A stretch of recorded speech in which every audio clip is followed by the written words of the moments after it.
Hi friends, welcome to our channel.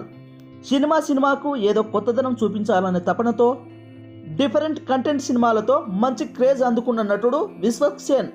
ఆయన next రాబోతున్న చిత్రం గామి. ఇక గామి సినిమా సెన్సార్ రిపోర్ట్ రానే వచ్చింది.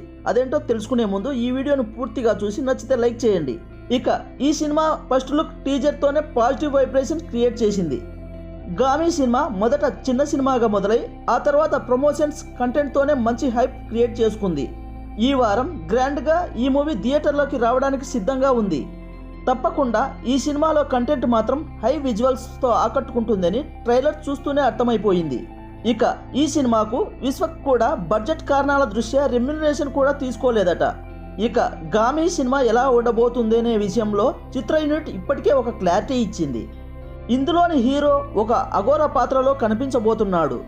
మానవ స్పర్శ అతనికి ఊహించని విధంగా ఇబ్బందులను కలిగిస్తూ ఉంటుంది. ఒక మానసిక సమస్యతో బాధపడుతున్న అతను హిమాలయాలకు ప్రయాణాన్ని సాగిస్తాడు. అక్కడే అతని సమస్యలకు సమాధానం దొరుకుతుందని అనుకుంటాడు. హీరో హిమాలయాలకు చేసే ప్రయాణమే గామి సినిమాలో అసలు పాయింట్. ఈ విషయం ట్రైలర్ చూస్తూనే అర్థమైపోతుంది. ఇక ఈ సినిమాకు తప్పకుండా సెన్సార్ నుంచి యూఎస్ సర్టిఫికెట్ వస్తుందని అందరూ అనుకున్నారు. కానీ ఊహించని విధంగా ఈ సినిమాకు ఏ సర్టిఫికెట్ రావడం విశేషం.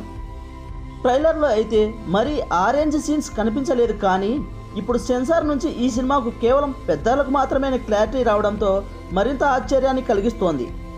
అంతగా ఈ సినిమాలో పెద్దలు చూసే కంటెంట్ ఏముందా అనే ఆలోచన మరింత క్యూరియాసిటీ కలిగిస్తోంది. ఈ సినిమాలో ఒక తెలియని భావోద్వేగం, అలాగే ఆలోచింపజేసే సన్నివేశాలు ఉన్నట్లుగా అర్థమవుతుంది. అయితే ఆ విషయాలను ఎంత లోతుగా క్లారిటీగా చెప్పారో తెలియాలంటే సినిమా చూడాల్సిందే. ఇక ఈ సినిమాకు ఏ సర్టిఫికెట్ రావడంతో మార్చి 8న రాబోతున్న గామి సినిమాపై మరింత అంచనాలు పెరిగిపోయాయి. మరి విశ్వక్ సేన్ ఈ సినిమాతో బాక్సాఫీస్ వద్ద ఎలాంటి రికార్డులు క్రియేట్ చేస్తాడో చూడాలి. మరి ఇక గామి సినిమాపై మీకు ఎలాంటి అంచనాలు ఉన్నాయో కామెంట్ బాక్స్లో తెలియజేయండి. ఇక ఈ వీడియో నచ్చినట్లయితే లైక్ చేయండి అబ్బా. మీరు చేసే ఈ చిన్న లైక్లే నేను మరిన్ని వీడియోస్ చేయడానికి బూస్టప్నిస్తాయి. అలాగే కంటెంట్ నచ్చినట్లయితే సబ్స్క్రైబ్ కూడా చేయండి.